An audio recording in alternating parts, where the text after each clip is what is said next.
Dans notre service, à créer ma première méthode qui va obtenir mes catégories à l'aide d'une requête HTTP. Comme on le sait, les données sont actuellement en mémoire et éventuellement portées sur un serveur en back-end.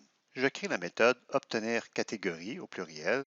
Ma méthode va retourner plusieurs catégories de desserts, d'où le nom obtenir catégorie au pluriel. Deux points et le type iCatégorie, crochet-crochet. Il s'agit donc d'un tableau de catégories. Si je vais dans Catégorie, j'ai une interface composée de deux attributs, ID et description de la catégorie.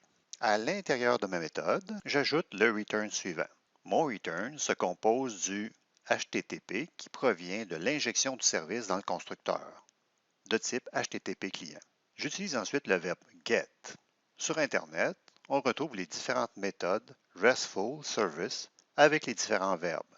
Nous allons utiliser la méthode get pour lire des données. Remarquez au passage qu'il existe plusieurs types de verbes pour différentes opérations, comme post pour create et delete pour delete. Dans la méthode get, qui renvoie au verbe get, comme on vient de le voir dans le tableau précédent, dans le ballon, on s'attend à avoir un URL de type string. Il s'agit d'un endpoint, c'est-à-dire un URL qui permet d'accéder à une API afin d'obtenir les données 10.URL des données. Je vais créer ma variable URL donnée, apostrophe, point virgule, enter. Nous allons pouvoir indiquer une URL de ce type afin de consommer les API sur le cloud. Pour le moment, on sait qu'on travaille avec des données en mémoire. Je vais taper API, / je m'en vais dans Catégorie Data.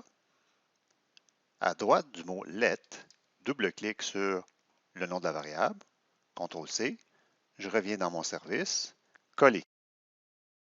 Le get nous retourne une structure JSON sous forme d'un tableau de catégories.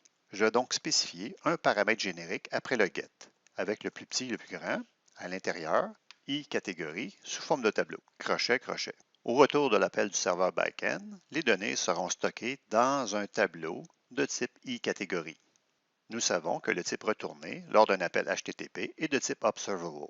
Je dois donc changer le type de ma méthode pour le suivant, un type Observable avec le paramètre générique qui est un tableau de catégories. Je dois résoudre Observable, clique dessus, lumière, je choisis Observable du module RxJS, c'est-à-dire les extensions J. Coder cette méthode n'appelle pas automatiquement le service. Je vais le faire à partir de produits composants en m'abonnant au service. C'est ce que je vais voir dans l'autre clip vidéo.